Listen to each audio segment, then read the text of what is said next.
All good on our end, and can you see Tamara as well?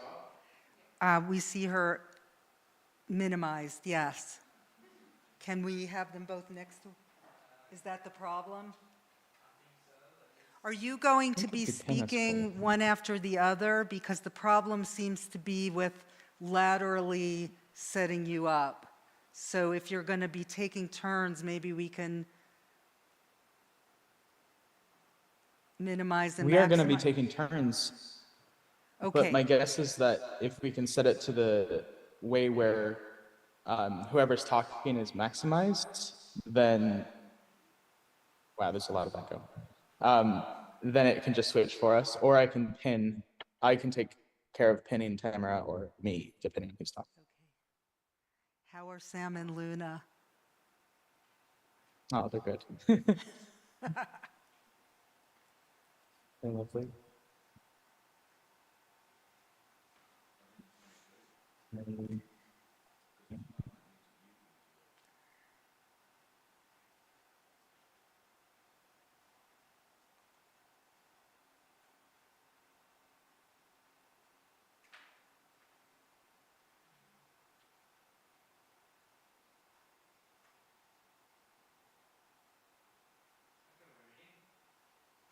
Okay? All right. Well, Tamara Kneese, whom I promise you will see, directs the Data and Society Research Institute's Algorithmic Impact Methods Lab. Before joining DNS, she was lead researcher at Green Software Foundation, director of developer engagement at the Green Software team at Intel, and assistant professor of media studies and director of gender and sexuality studies at the University of San Francisco.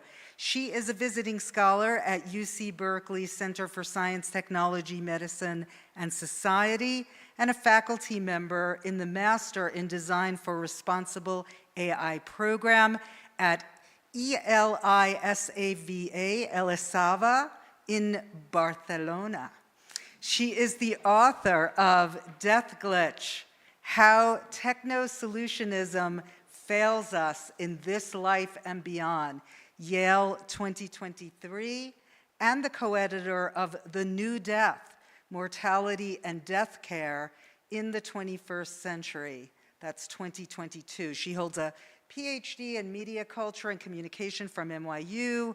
Her work has been published widely, including in Wired and Logix magazine. In her spare time, she is an organizer with the Tech Workers Coalition.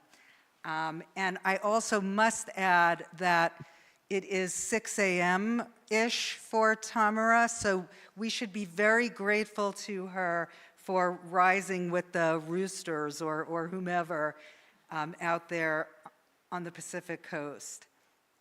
Now, David studies how people creating artificial intelligence systems think about the downstream harms their systems make possible and the wider cultural, political, and economic logics that shape these thoughts. He is a postdoctoral fellow at Cornell and earned his PhD from the School of Computer Science at Carnegie Mellon University. He has done research at Intel Labs, Microsoft Research, and NASA's Jet Propulsion Laboratory. His scholarly and activist work had been covered in outlets including the New York Times, MIT Technology Review, and Associated Press. He has an artistic and activist practice working against police terror, tech-enabled warfare, and pervasive surveillance. Please join me, both hybrid and in-person audiences, in welcoming David and Tamara.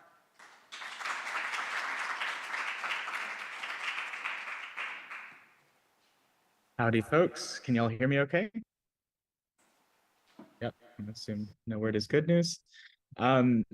So yeah, 3 time zones for one talk, a feat of technological amazingness here. So we're going to be talking about quote, low resource NLP and salvage anthropology. As Lauren mentioned, Tamara is an anthropologist and I am a computer scientist, though my research is not specifically NLP. I've been thinking a lot about how we can build computer science into a more critical field, into a more critical discipline. And throughout my PhD, I discovered anthropology, and was excited by how anthropology started as a more explicitly colonial project and has, or at least certain strands of anthropology have fashioned itself into something more than that. And from that, I've learned a lot more about the history of anthropology through talking to Tamara, and that's what we're here to talk to you about today. So first of all, what is low resource NLP? But first of all, what is NLP for those who may not be familiar? Natural language processing is the field of AI, a subfield of AI that brought us Google Translate, Chat, GPT, et cetera. NLP, natural language processing, deals with textual data, written data, understanding it, and also auditory data, speech, generation speech, understanding speech, those kinds of things. All right. Low resource NLP is a subfield of NLP for languages which do not have a significant internet presence. That's a quote from a paper we're actually going to be critiquing in a draft of a written piece we're developing now. And I should actually say this is a draft, so we welcome your thoughts and feedback as you may have them at the end. Noticing here that low resource means not on the internet, essentially, in most cases. We learn from scholars, including Anna Lauren Hoffman, that sometimes, despite what you may think about or hear online, simply being included in a technological system is not necessarily a good thing. It doesn't follow that just because AI exists and AI does not work well for some people, that it is naturally good to make AI work for those people, because sometimes those AI systems are used for explicitly violent or carceral things. For example, if used for surveillance or disciplinary purposes, it stands to reason that more inclusion in a data set is not necessarily going to help the people that are then included. And that's the point of this paper I have on the screen. It's a favorite of mine. How might this happen in NLP? Well, the Chinese Communist Party's genocide against Uyghurs uses digital surveillance, both online and in the real world, to learn their patterns of life and surveil them, essentially. And there is a strong strain of NLP research seeking to make NLP work better on Uyghur languages. And this is often done by people at Chinese Communist Party aligned universities. So this is an example of perhaps not necessarily it being a good thing to simply make low resource NLP work better for Uyghur languages. I'm going to pin Tamara now. Hey, thank you, David. Yeah, so what's interesting about the way that low resource NLP is sometimes framed by computer scientists is that it sounds a lot like the echoes of salvage anthropology, which was really part of the foundation of the discipline of anthropology as a field. So anthropology emerged as a discipline for empirically documenting differences between groups of people, namely between European settlers and colonized others. And as many anthropologists have noted throughout the years and now decades, colonialism is foundational to anthropology as a field. And anthropology initially really imagined itself to be a science, and ethnography was just one of anthropology's methods towards that empirical aim. And anthropology tends to privilege the role of the participant observer as the cool and collected external outside observer rather than somebody who is from a culture. And that is what lends them their empirical and objective lens in theory. So anthropology was also very much predicated on preserving the cultures of colonized peoples whose ways of life had been disrupted by the colonizers' presence. And beginning in 1839, when James Tells Pritchard, basically one of the earliest British anthropologists, so that native tribes should be studied carefully and documented before their likely extinction. And later in the 19th century, the American father of anthropology in the US, Franz Boas, was stealing Native American skulls as part of his data collection. And a famous quote from Franz Boas at the time was, "It is most unpleasant work to steal bones from a grave, but what is the use? Someone has to do it."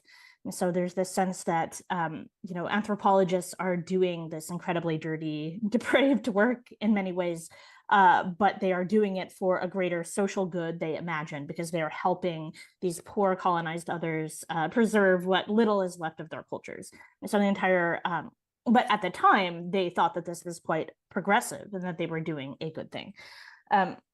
And of course, many anthropologists were also part of larger colonialist projects and sometimes directly funded by colonial governments. And we cannot leave out the role of the university in all of this as well as sources for this kind of documenting work, but also preserving and maintaining the bones and possessions, artifacts, and languages of colonized peoples. And to point to the linguistic component, which really connects us to the NLP question, there is the story of Ishi, who was the last living member of the Yahi tribe. And in a fairly recent article, Judith Kaplan and Rebecca Lamov traced his story through Berkeley's archives, looking at recordings of his speech and conversation with Alfred Kroeber, who was, of course, Ursula K. Le Guin's dad. And Ishi left a sound archive of 148 wax cylinder recordings in the Yahi language between 1911 and 1915. And there were many elements of even trying to document his language that was problematic from the perspective of Yahi speakers. And so he had to keep interrupting his storytelling for the wax cylinders to be changed. And each performance is supposed to be one of a kind within his culture, but from the vantage point of ethnographers who were performing salvage ethnography, it was treated as representative data and as this sort of objective thing that was static. Now all of those digitized wax cylinders have been transferred to new formats. And so part of the work of salvage anthropology lives on as a different form of preservation work and maintaining the collections. And so there have been a lot of conversations in recent years about kind of reckoning with this really problematic history on the part of anthropology departments at places like Berkeley. And Nancy Sherper Hughes, who is now emeritus, I believe, at UC Berkeley, was looking at these horrible legacies of genocide and colonialism within the discipline of anthropology, and looking at Ishi in particular as a figure who was really harmed by this relationship. And now UC Berkeley is working on language revitalization using some of these archives from the history of anthropology. And the Breath of Life program was started in 1995 for Californian languages with no or very few speakers left. And this is a way to kind of shift from the idea of preservation and saving extinct or dying languages and peoples to shifting to language revitalization as a political act by Native speakers and Native people. And so there's been a real shift in how universities are approaching this matter. Cool. So if it's not clear by now, what we're hoping to draw a comparison between is salvage anthropology and low resource NLP, as it is sometimes practiced. We sort of are pointing towards hints of saviorism, recruiting or uplifting non-white people by building systems that are sometimes too costly to be useful or not the right tools, not driven by the needs of people in the global South. The idea of making, quote, knowledge as if knowledge rendered outside of computational systems is somehow not fully valid. And also questions of legibility. For anthropology, one of the goals was to make colonial subjects legible to colonial rulers. And for some strands of low resource NLP, it's often about making global South languages legible to tech companies. You can't target ads in languages you don't understand. And if we think about perhaps why large tech companies who sell ads want to work on low resource NLP, it's perhaps to expand their market base, to expand who they're able to sell to, and expand who, in their sort of push to scale among both model sizes, but also market sizes. And I think, Tamara, you briefly started to talk about the critical turn, but here's the slide on that as well. Yes. So Sorry. No I messed up 1 sec. Oh, no worries. I can, there we go. Start talking. So with the rise of Marxist cultural studies, critical ethnic studies, women's studies in universities in the 1960s and 1970s, anthropology started reflexively criticizing their own colonial history. And they were looking much more at the relationship between anthropology as a field and power and colonialism, turning to different kinds of methodological practices. So things like studying up. And so the example there is Ruth Bahar's The Vulnerable Observer, which is really an autoethnography.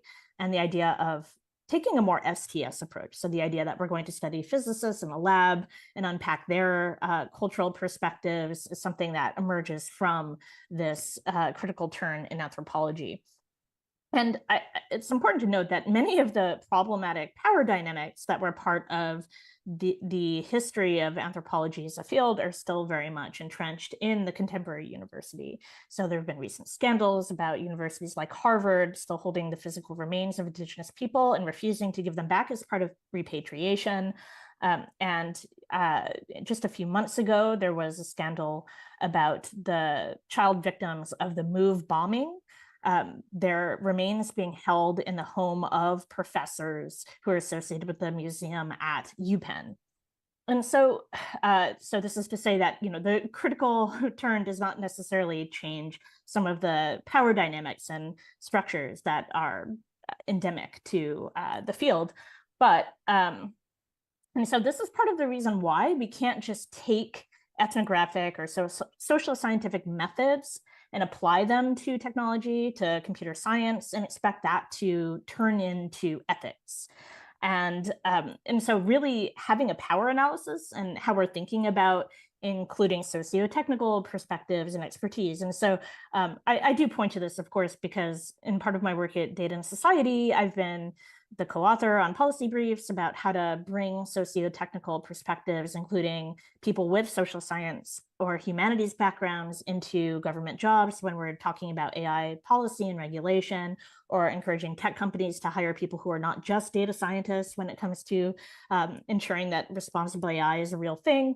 But I want to make sure that we're not claiming that people who have social science backgrounds are inherently more ethical, because that is definitely not true, and that's not what we're saying. And I did want to point out something that has been coming out, particularly with Google Translate, using AI to add many languages that were otherwise missing from their repertoire. And just anecdotally, so one of my colleagues, Zane Griffin-Talley-Cooper, who has done years of fieldwork in Greenland and Iceland, remarked that many of his interlocutors from Greenland were excited to see Greenlandic included, but their conversations on Facebook were also laughing about the errors introduced by the system. And so this is the problem with taking this approach where we are attempting to have companies from the global north and people who are not language speakers set the terms of how languages are revitalized. And I will just end this section with a quote from Tiara Roxanne, one of my colleagues in Data and Society, who has written about AI and indigenous subjectivity. And she writes, not only does AI learn from these colonial pre-existing biases that codify and marginalize, it also reinscribes the notion that natives no longer are, but were. Yeah. And I think we're on the next slide now. Yeah. Oh, is that you? I think that's you. Go ahead. Yeah, but you can also jump in. Sure. So looking at, okay, so where do we go from here? What are some examples of things that are done well that might be models for how to think about this in the future? And so one of the best examples, and this is the example that comes up pretty much in any conversation you hear about participatory methods, about stakeholder engagement, about community-led technology production, Tahiko Media is really one of the best examples out there in terms of how Archives and conversations with speakers can be part of language revitalization efforts that are community-led and controlled. And Keone Mahalona, the chief technology officer, is not himself Maori.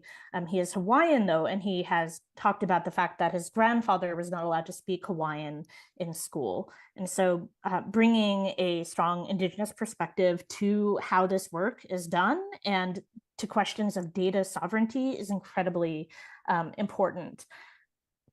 And so Tahiku ensures that all of the decisions are made by Maori and that there is training happening to help people actually control the data, the tools, and to use them for their own purposes that are of value to the community and not just to enrich tech companies, which tends to be the model if Google is in charge of this. And so rather than starting from the premise that a company wants to help Indigenous communities, starting with the needs of communities themselves and asking them first. And yeah, I'll talk about a couple of other projects briefly too. So Ghana NLP is an open source project, and it's intended to fill in gaps left by Google Translate. And while it's funded by Microsoft, Google, Harvard, it is an open source project, and the people who are controlling it and running it are actual language speakers. And then finally, there's a paper from researchers from both Stanford and Moskahane, and they apply Abeba Barhane's relational ethics. And they're looking at the need for more power analysis and a call for decolonizing NLP. And they talk about the lack of agency of Africans over their data and stories. So even if there's an attempt to expand the available training data for African languages, the African language speakers themselves do not have control over the data and the way they're used. And that this ends up becoming extremely problematic as they impose incompatible categories that erase linguistic complexities and disfigure the language, is the quote from the article.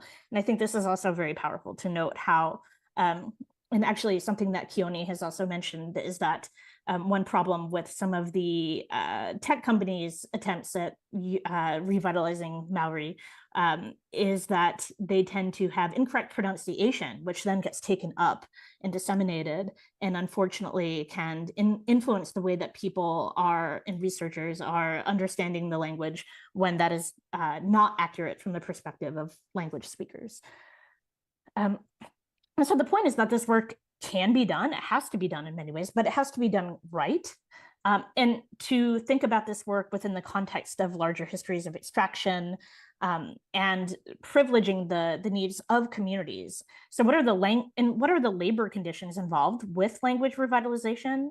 What are the human costs? Another anecdote would be the fact that incarcerated people in Finland are doing AI training because of the lack of resources in Finnish. And so thinking about the labor conditions of the data workers who are involved in this process as well, not to even mention, of course, the environmental impacts of generative AI overall. And so finally, I'll end by just saying that one of the things that is really important here is to think about even just a reframing of the problem itself of language revitalization, rather than looking at low resource NLP. And so if we center the native studies perspective, which would be quite different from the problem as imagined and framed by a discipline like linguistics or anthropology, and rather than the notion that you're protecting endangered language will be good for science, if you think about, sort of expanding from the idea that only true knowledge comes after it's been described and curated by empirical scientists. And so moving away from the language of colonialist extraction and not just sort of imagining that the participation of indigenous languages is inclusive. Yeah, and just to add on to what Tamara mentioned about Ghana NLP, and the fact that it's an open source project, I have been thinking a little bit more critically about open source, inspired in part by Paula Zunre, who's one of the founders of Ghana NLP, who had a quote recently saying that if African ML researchers are not careful, the open source movement championed by the richest global tech companies will become a mechanism for the continued exploitation of our human capital and content. So essentially there are really complicated dynamics between making something open that allows perhaps more people to contribute or more people to access that knowledge, and then also rendering that knowledge and those people legible to, as Imre says, as Paul says, the richest global tech companies to continue exploitation of human capital.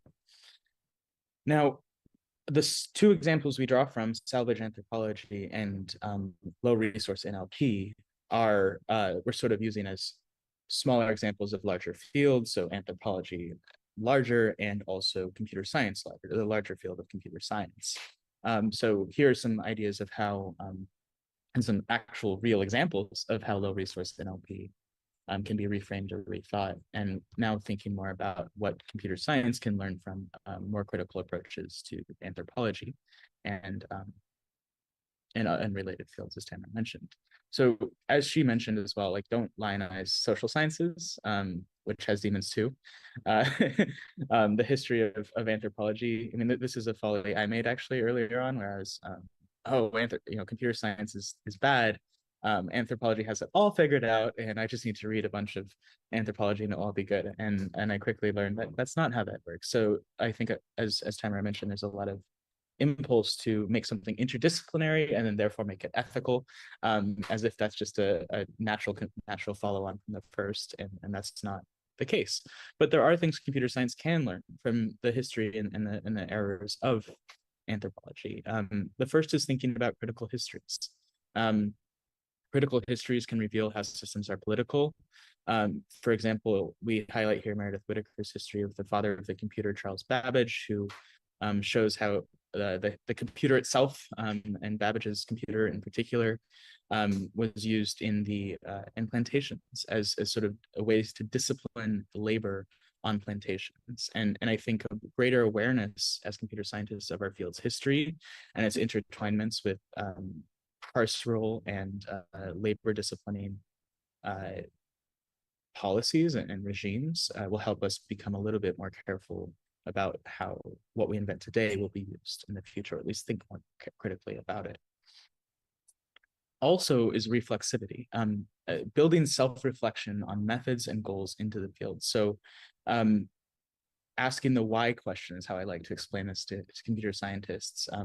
What are we doing now? Why are we doing it? And can we build those kind of questions, answers, and not like there's clean answers, but critical explorations into the possible answers to those questions into the research process itself as a contribution of the research process itself. So if we're trying to build a system for understanding indigenous language, asking why, what do we want this to be used for? Who do we want to use this, and how, and like not just propose it in theory and show it works in a nice toy example, but if we actually do hold those goals of making it useful in X, Y, Z ways, how will we actually make it happen in that direction? So essentially reflecting on our goals and methods as a process of the research itself and as a useful contribution of the research itself. There's a lot of hype around participatory AI, and participatory AI can be better than not participatory AI, perhaps, but it's not obviously so. Because a lot of great scholars, I'm thinking about Harini Suresh, for example, point out that participation doesn't actually, if someone participates, but they're participating on the terms of the people who are creating the system and not giving them a meaningful say in like wider questions of whether or not to build the system, or what the system should be used for, or even benefiting from the creation of the system. For example, if the system makes something more efficient and earns more money, do the people asked to participate actually benefit from that? And I also like to think a nice way to explain it, at least that I explain to computer sciences, is if there's a disagreement as to how development of that system should proceed with a participatory AI system, who wins? Like, who's the one who sort of wins out in that disagreement? So I think that we should be skeptical of participatory AI as a frame or as a salve. And as Tamara mentioned as well, starting from the needs of people that you actually want to help, and taking their lead, taking their taking their lead. I'm thinking about DARE's data workers inquiry, where data workers who are often marginalized and made invisible in the creation of AI were asked by the Distributed AI Research Institute, which is a really, really cool institute founded by Timney Jebru, basically gave support and research support and invited these data workers to lead inquiry into their own workplaces and ask and sort of drive the research on their own terms, which is sort of an inversion of the traditional, even the way of studying data work is where some researcher will go talk to some data workers and learn what they think and then report it as research. This places power in the hands of people that we're hoping to learn from. And I think that's what we have today. I appreciate your participation. I appreciate your attention. And as this is work in progress, I would really love any feedback you all may have, things we haven't thought of or things we might want to think of. We have a very participatory group, David, so I think you're going to get your wish. Who would like to begin? Yeah. Aaliyah, do you have a microphone? Okay, great. Thank you both so much. I feel like this talk put together a lot of the conversations and questions we've been having in these 2 weeks at DJAI, so it feels really nice to have it in one session. This topic also means a lot to me because in the history of Arabic NLP, so much of Arabic NLP has been funded by the DoD and other forces that are basically trying to spy on terrorist Arabs, right? But then a lot of people within the field of Arabic NLP are well-meaning researchers that really want to do work to further inclusion and to further access to Arabic language on the internet. So I'm wondering how you both think of this contradiction that can exist sometimes between the workers or the researchers who may have good intentions versus funding structures which may be participating in this like salvage anthropology perspective. Yeah, I'll just say that I think this contradiction is ever present and that it bleeds over into almost every tech for good project that I've been a part of, and something that we've been finding through the work that we've been doing with AIM Lab, which is a kind of experimental lab within data and society where we're attempting to conduct participatory or community-led impact assessments of AI systems.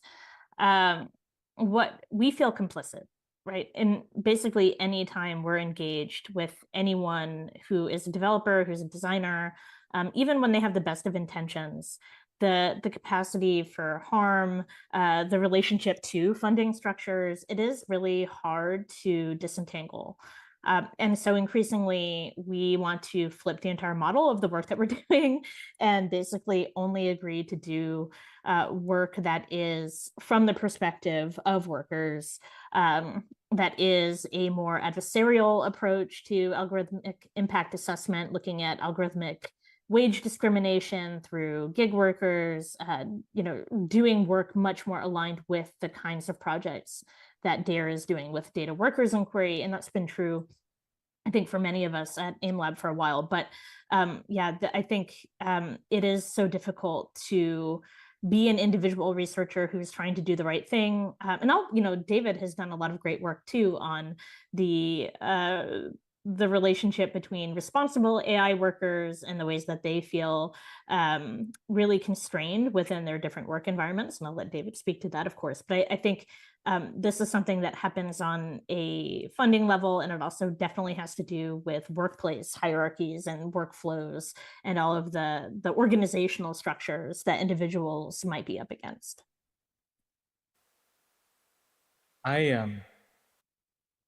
First of all, Alia, great to see you. Second of all, great question.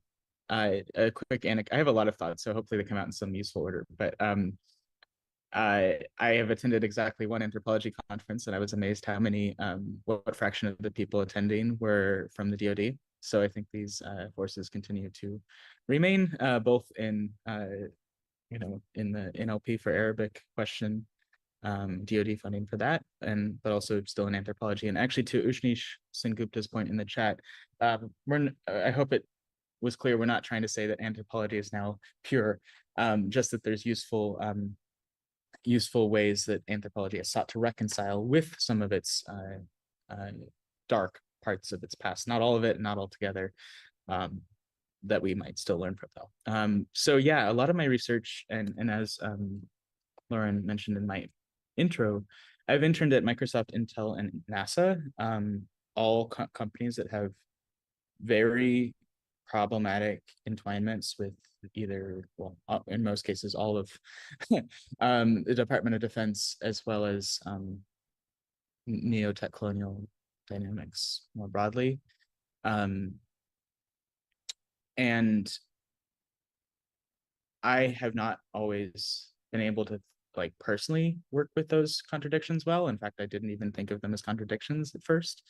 One thing, I read a really good piece by Rodrigo Ochigame, how I think big tech manufactures AI ethics or something like that, right before my Microsoft internship. And I wrote down a list of sort of reflections about what will I not want to do here at Microsoft. And I wrote those down before my internships that I saw, and I saw how quickly I was socialized at Microsoft into sort of rejecting those more critical impulses after just 4 weeks in my internship. So essentially, you sort of said there's larger forces about the funding through the DoD for Arabic and LP, but also well-meaning researchers. And I think that it's really, in my own research shows and my personal experience shows, it's really hard for well-meaning researchers to overcome larger systemic forces. I study how people think about the downstream impact of what they're creating, but also how those often noble intentions or run up against those larger forces that make those hard to act on. So a good example that I like to, or something I hold in mind to study those cases, or to look for cases of conflict, look for cases where the well-meaningness of, or the whatever good outcome we might want might run up against those larger forces. So the profit motive of the company that's seeking to do that thing or not do that thing. And I think almost always you see profit motives win out. For example, I mean, in your context, if NLP for Arabic researchers who wanted to help people in a country that was on, for example, an export ban list, I don't think the DoD would be happy to fund that kind of research. I think that's an example of where these are in tension, and I don't think that works well. So essentially, I focus on places where there might be an adversarial interest, as Tamara mentioned, or focus on places of contestation to see, because I find them quite revealing for where a field goes. So essentially, I think the funding and the institutional backers of a field often determine a lot more than the good intentions of individuals within, both because of socialization and because of larger systemic forces. That was a meandering answer. Thank you. And Ushnish, there's a question in the chat. Harini Suresh, I'll put that, that's a friend of mine. She thinks a lot about participatory AI and as well as some critiques of participatory AI. And we also working on a paper about that, but it's another day. Okay, so we have a question in the room.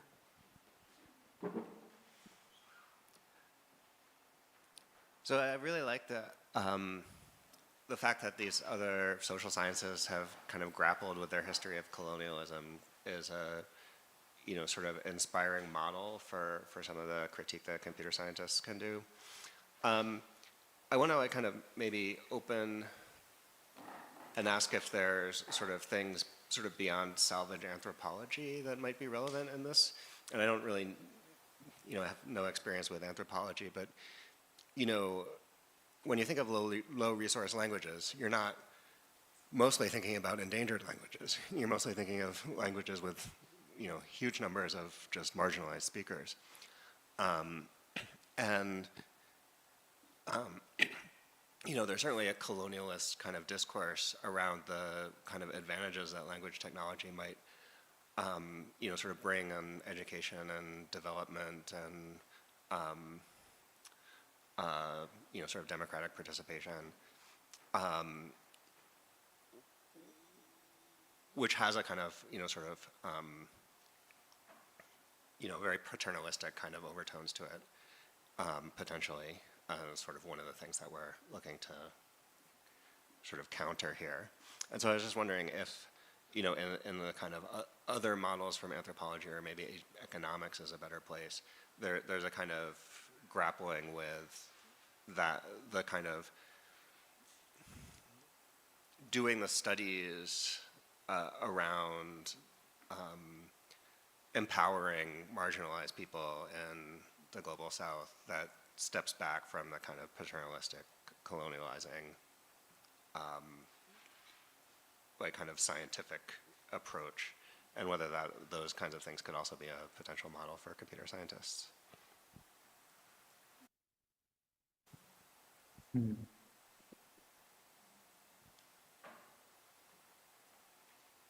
Yeah, I mean, I guess I would just say that with anthropology, so salvage anthropology was sort of the impetus for the field in a lot of ways, especially in the Americas. But the larger relationship between empiricism and understanding differences between groups of people it led to things like the World Fair as well, right? And so like there are much larger cultural relationships between colonialism and imagining the other, and doing so through perceived objectivity and empiricism, and documenting was part of that. And so I would say that, you know, it wasn't just people whose cultures were disappearing in like a, you know, in like a genocide way, right? It was also about the idea that basically European culture was more evolved and would thus take over all of these other cultures, that they would, you know, end up becoming more European. And so they would leave behind the vestiges of these cultures. And so I think the idea of protecting these quote unquote endangered languages, that was very much the motivation behind documenting and attempting to categorize and create artifacts around these languages. And it was very much from a progressive, or, you know, doing the right thing kind of perspective. These were people who were at the time considered to be progressive. And I think that, in, you know, similarly with economics, thinking about how now there's much more hesitation around things like looking to development as the way forward. There have been many books published about the relationship between, say, you know, feminism and development capitalism as well, and the ways that, you know, women from the global south are perceived as the kind of gateway to helping people in the global south become more developed, or, you know, economically advanced and enter capitalism.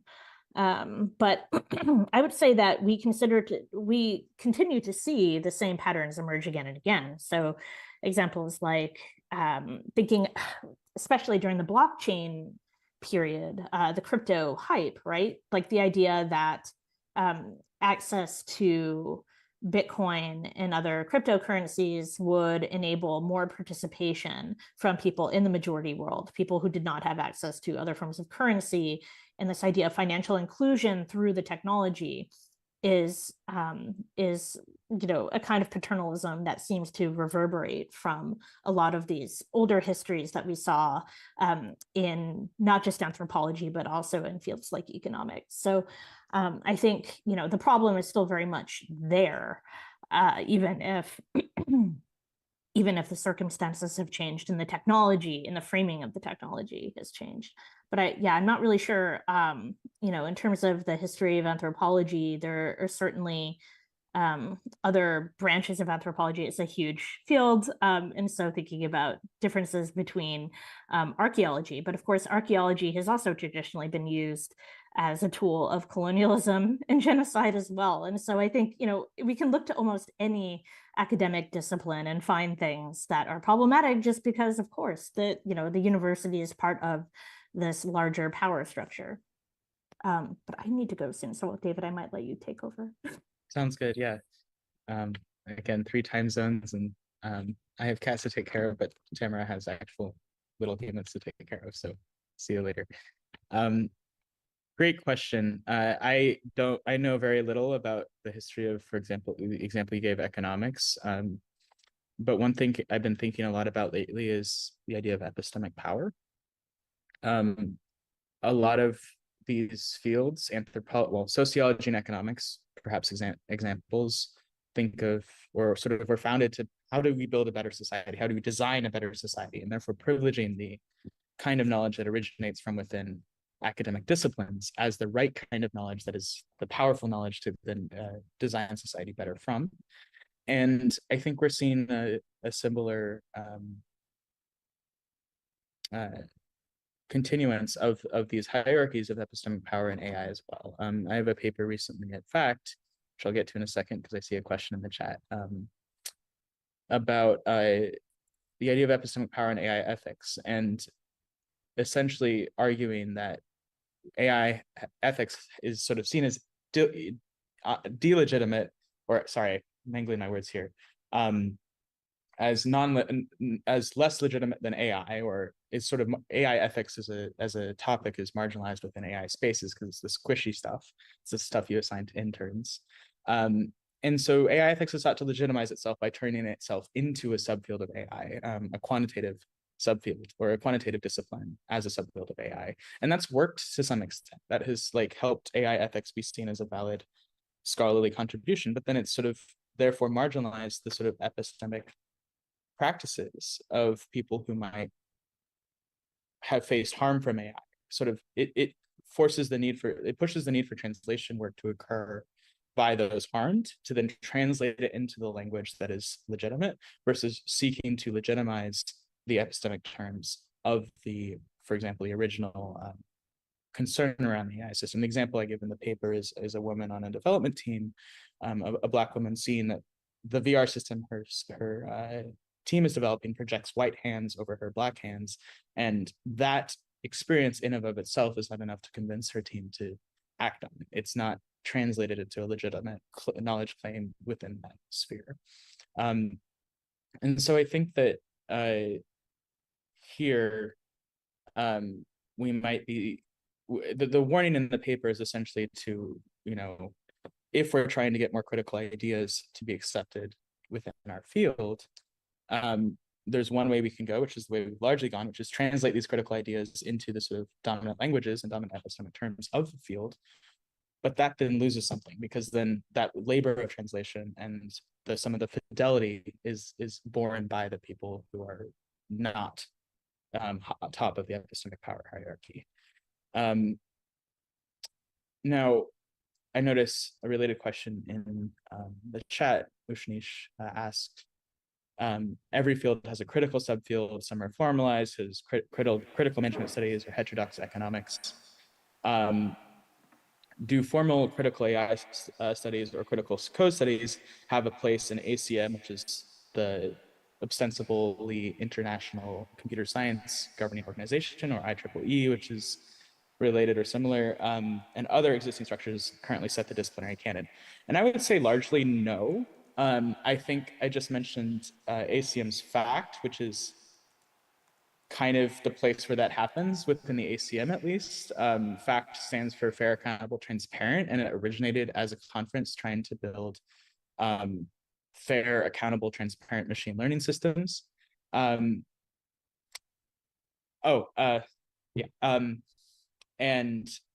has since evolved into a very fractured community of people pointing out the harm of the frame, fair, accountable, transparent, and that it turns out it matters what you use it for. You can, I mean, a great satirical example I've seen is that someone proposed a satirical example to mulch elderly people into milkshakes, but they did it fairly accountably and transparently, and therefore ethically under that guise. So there's a lot missing in that frame. It's a very techno-solutionistic, design-centric frame that has the effect of pushing out of scope, pushing out of view political questions such as, okay, we're building missiles that are fair, accountable, and transparent, and that we can, they don't discriminate based on where they land, but there's still missiles dropping on families in Gaza, for example.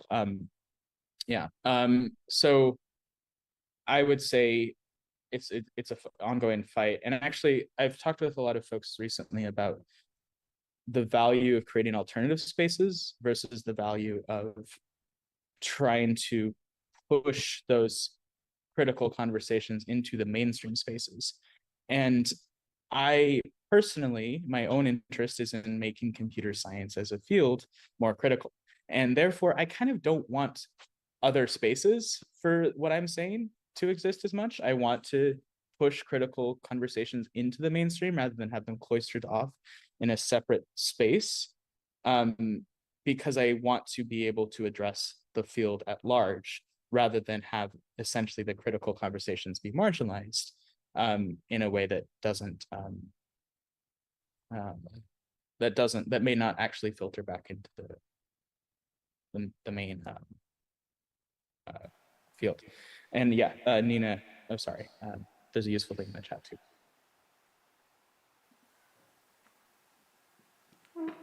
Other questions? Great questions. So I have a question, but I think, Funmi, were you signaling that you also have a question? Okay, so while everybody is getting their thoughts, both here and in the chat, let me ask a question that comes from the grant application that got us this Global Humanities Institute. We have several guiding questions that we framed as what we would be contemplating in this room. And we asked, what would be lost from human creativity and diversity if writers or visual artists come to rely on predictive models trained on selective data sets that exclude the majority of the world's many cultures and languages? And, this is a bit of a follow-up to what Matthew was asking earlier when Tamara clarified that salvage anthropology doesn't necessarily mean that the culture in question wasn't a culture that at the time of the salvage had millions of speakers and participants, simply that there was a anticipated teleology that saw the future of those people as being assimilation to the Western norm. Of course, that is not what none of us in this room has that expectation or hope any more than you two do. And yet, I would add just personally that I think it's entirely possible that generative AI will not be anywhere near as influential as it, those developing it and those investing in it hope. Nevertheless, it is out there. Some people are going to use it. Businesses are going to use it. There will be people who use it. Anyone trying to save labor in a writing-based or potentially music or art-based domain is going to be using it. So we're going to be exposed to these models, even if say, it never becomes a best practice to teach students how to write with language models. So given that horizon of increasing influence of these models that are massive, trained primarily on North American data, some European languages, when they're presented with other data sets, they often work by translating through English. You know, English is their stopping point. If you ask them, say, to translate French into Danish or something of that nature. What do you and Tamara see as a kind of a reasonable, locally centered, non-salvage anthropological design justice way of inviting people into the conversation who are among the billions, and there are billions of people now speaking languages that there is so little data for that you cannot even do the most basic NLP tasks in those languages. So how would you suggest that we give those people, that we treat those people as what they truly are, people who should have some decision-making impact on what's going on in the world? Yeah, great question. And I love the lead up too, so I'm gonna address that. Oh, there's two of me. Wow.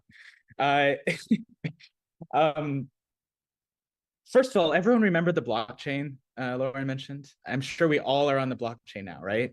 No, right? This was a hype cycle that we were told is going to be the next big thing, and then ended up being useful for financial speculation and some drug markets. And metaverse, right? We're all on the metaverse, right? No. It's something that we were sold was going to be the next big thing, to the extent that Facebook renamed itself Meta, ended up not being as big of a deal as Zuckerberg wanted it to be. And I think, as Lauren mentioned, I think we're going to see the same with generative AI. I'm working on a piece right now about the hype curve and how a lot of investors were like, oh, this is going to make labor 8 times more efficient, generative AI will. And it's going to like revolutionize your business. You're going to get left behind unless your business uses it. And as a worker, you're going to get left behind unless you use it. And now we're actually seeing those same investors in a lot of those businesses and a lot of the consultant class, McKinsey and et cetera, going like, oh, we're tapering expectations. We need to tamp down a little bit these things. So we're sort of seeing this play out again. But Lauren was right to point out that will still come with lingering effects. The same way that you can't put the carbon back in the ground after blockchain and all those GPU miners took it out, that we can't do the same with all the carbon taken out of the ground from generative AI's GPUs. And also we can't put the genie back in the bottle when it comes to regimenting labor. I think about Molly Crabapple's point that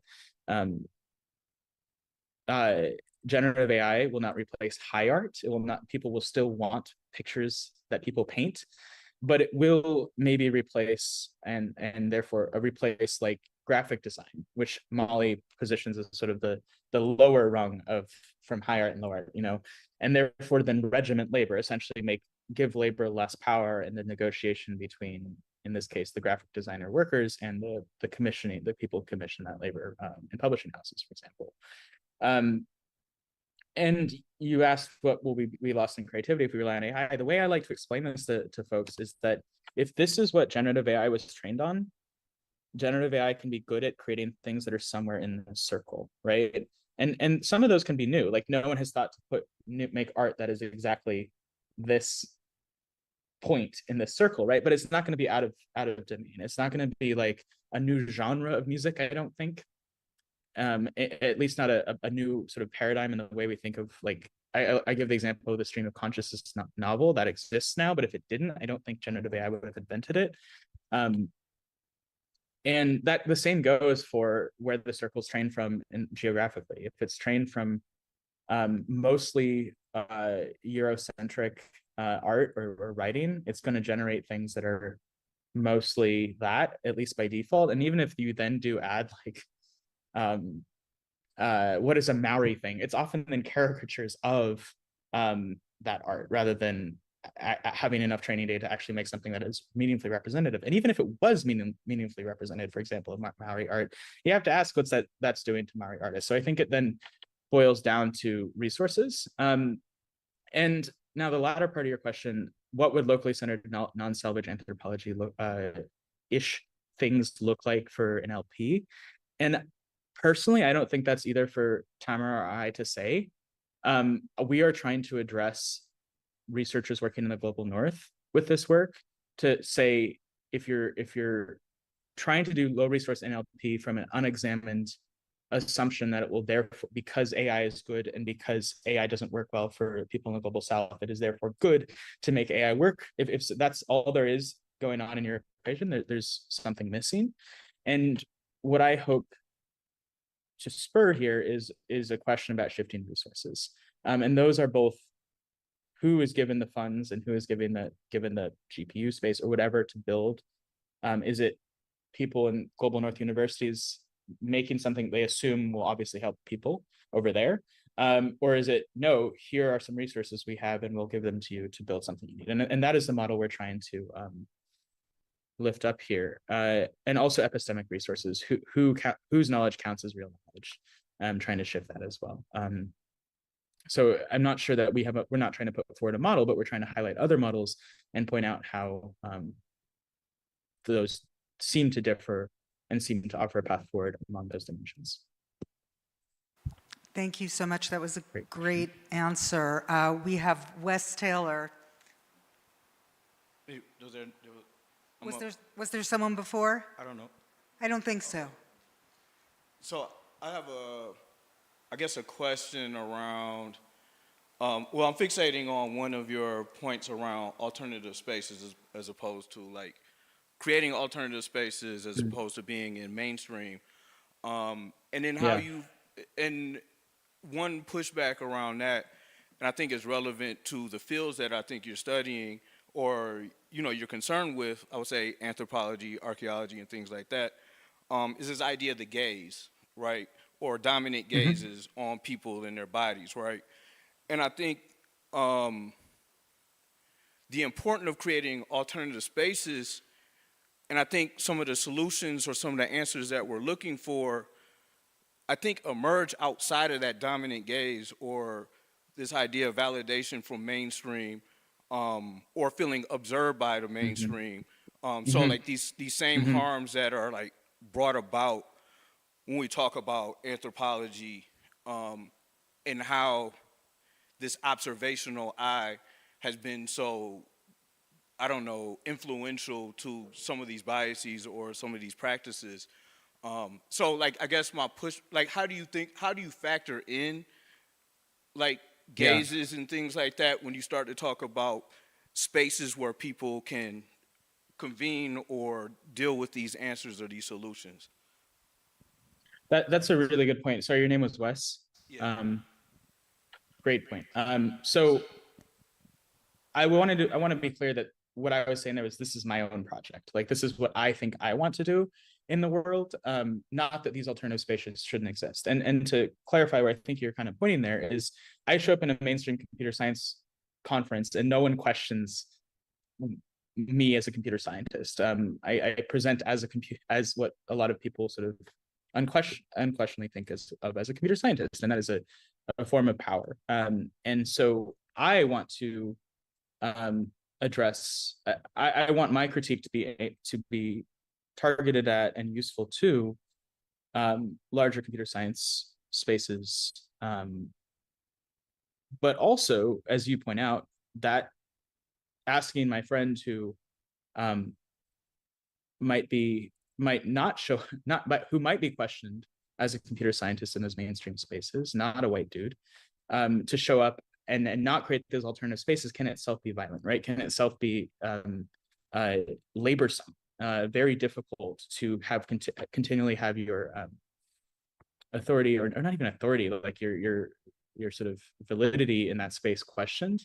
So I think those alternative spaces need to exist. I just want them to have an impact and sort of to create that sense of safety and sort of avoid that having to always have it, so to build a community and always where you don't always have to then translate into the dominant sort of epistemic frame or epistemic practice or language or whatever. But I also want that knowledge from there to have an impact and sort of reform and build a better field more broadly. And that's where I see myself personally as having the possibility of making an impact. And I think that requires sort of having a foot in both worlds of like trying to understand what the interesting, weird new ideas out there are in computer science or the next thing, but also trying to learn from a point of humility from spaces where that don't censor that mainstream.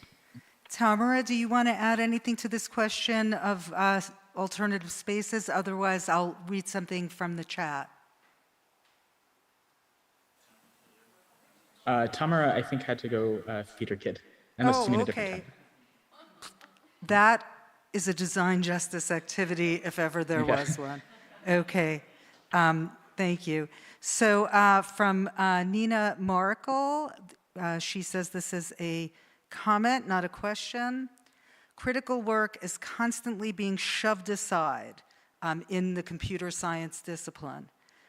For example, not technical enough when it should definitely be at the center of ACM IEEE conferences, which are two of the main conferences for CS. So I don't know if you have anything to add in elaboration. Well, yeah, I mean, comment. just saying that no one is ever questioning whether I'm technical enough. So I show up to these spaces and try and get them to not have that critique, not technical enough, like hold up, and so that we can listen to other kinds of knowledge that are not based on rationalist, objectivist, or like Western science.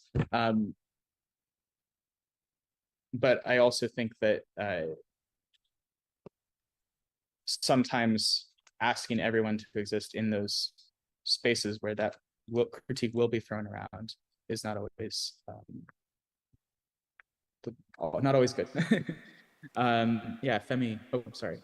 Yeah, so I see a hand up from Femi Omeri. Could we, I'm sorry, could we, okay, can you please start speaking, Femi? Hi, can you hear me? Perfect. Thank you. I've kind of raised this before in a different session, and it's definitely even more relevant to today's discussion in terms of like alternative spaces. But I want to juxtapose, if I may, because I'm a lawyer part lawyer by profession, and Rwanda, which went through a terrible genocide, as we all know, had millions of cases to adjudicate after the horrors, and deployed in its own way the Gagacha courts as a form of restorative justice. And the reason why I raise that is that, and it wasn't a perfect science, of course not, but it's today Rwanda stands as, in some respects, a beacon within the continent. It has its issues, but nonetheless, from that ghastly situation, a very full functioning polity in lots of ways. Issues, of course. My point is this, that it's the reframing of justice in itself that was enabled that country to be able to come out of what it was going through. In other words, we are going to deploy a system, an underground system that we recognize indigenously as a form of justice mechanism. And the reason why I use it, because this is all about justice here.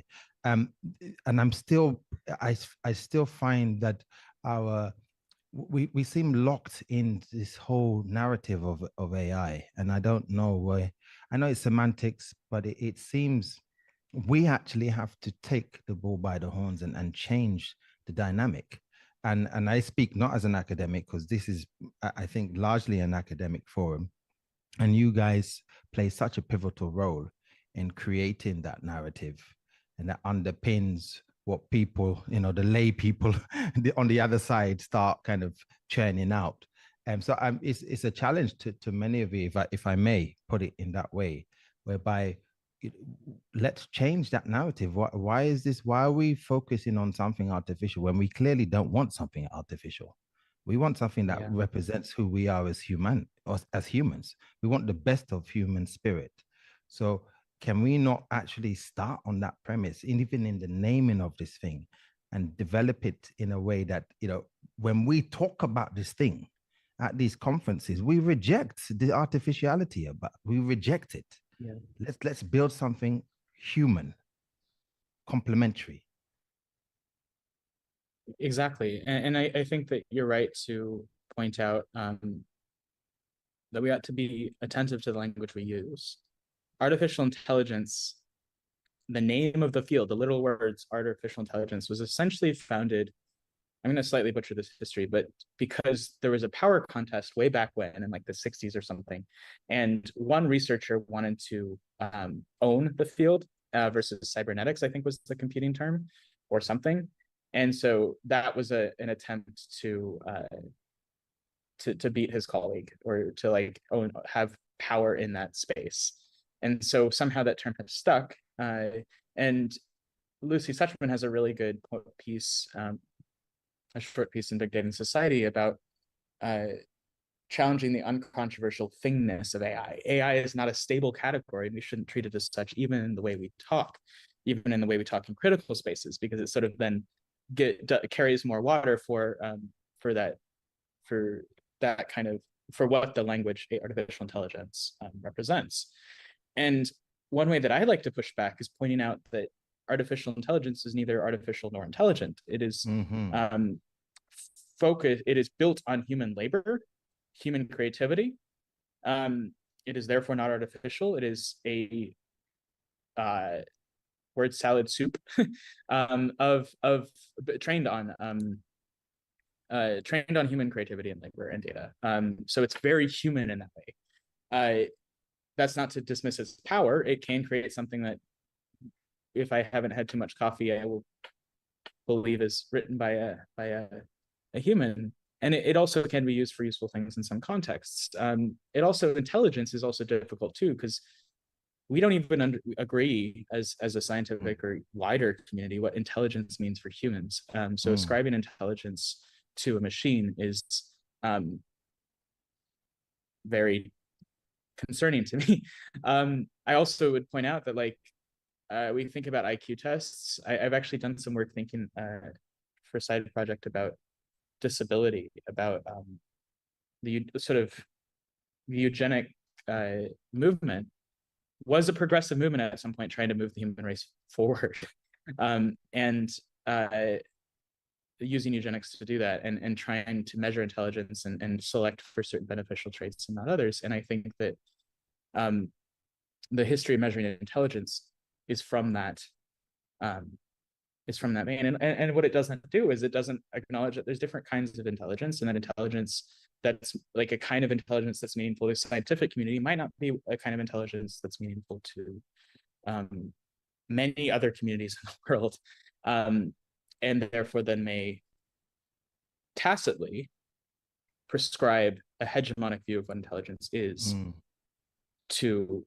the rest of the world. And I think you bring up the court system in Rwanda, which I know very little about, but I'm also thinking about this notion of development economics, which, as I understand, sort of tries to see Western institutions as the things that the global South lacks, and asking how can we create, a stable court system, in the global South, and not recognizing, of course, that central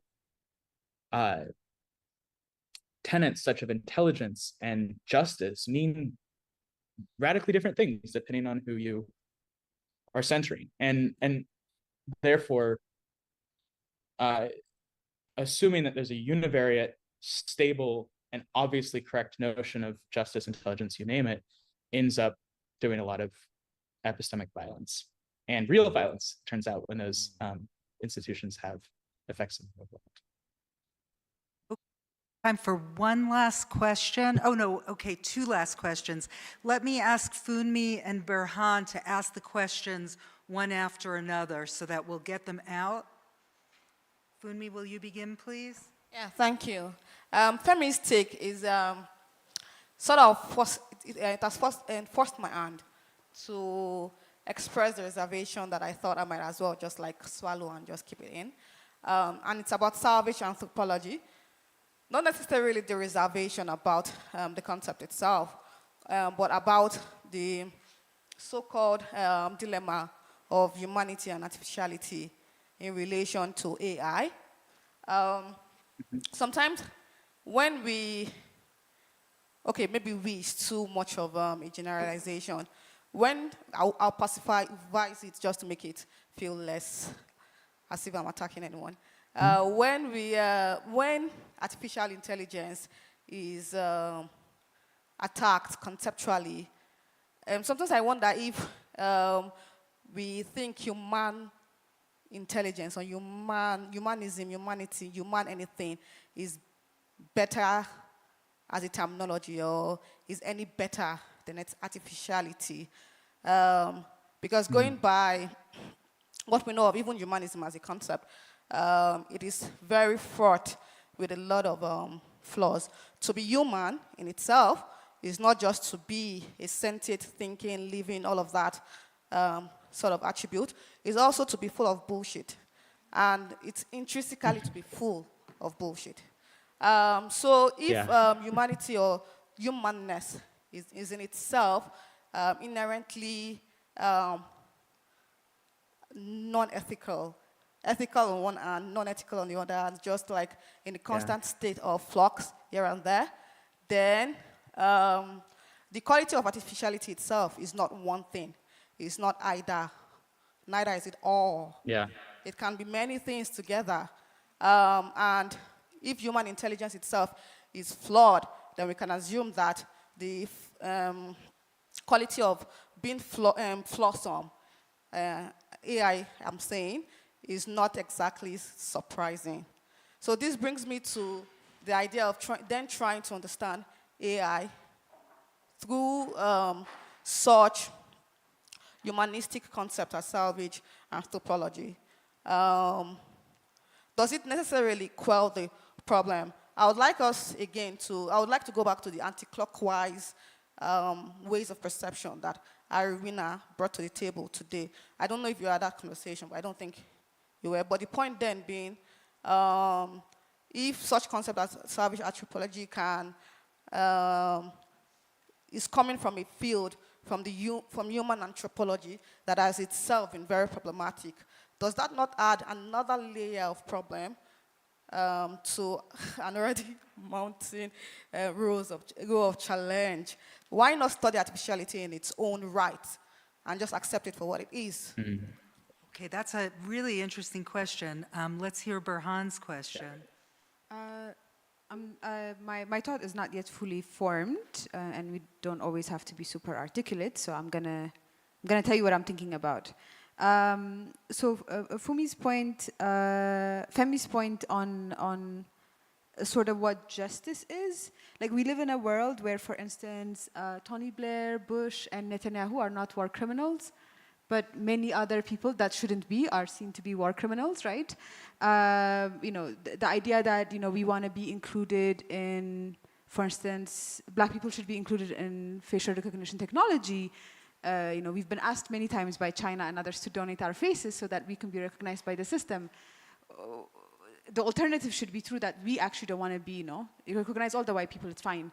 We just don't want to be recognized at all. We don't want to be included in the system, right? Like, so some of the alternative, so it's this conversation around, if you look at what's happening in Gaza around Lavender, Where is Daddy, what are the other tools?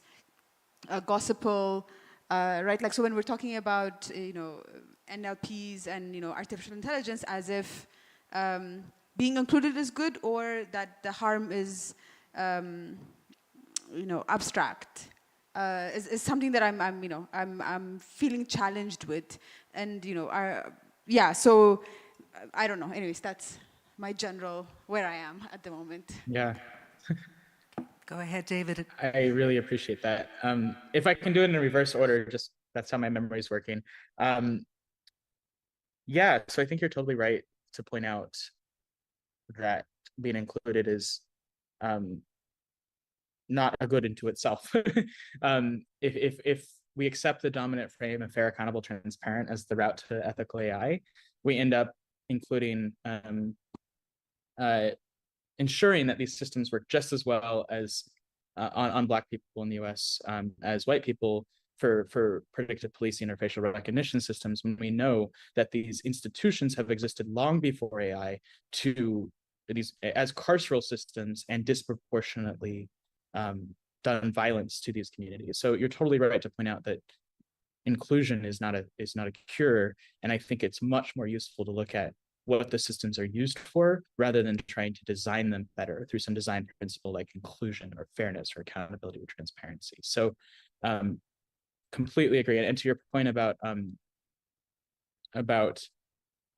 international institutions failing to hold Bush accountable for invading and killing many civilians in Iraq, or Netanyahu accountable for lavender, and you raise the inclusion point there. Like, I don't think people in Gaza want to be better included in the system, so they can be better targeted by American-made weapons.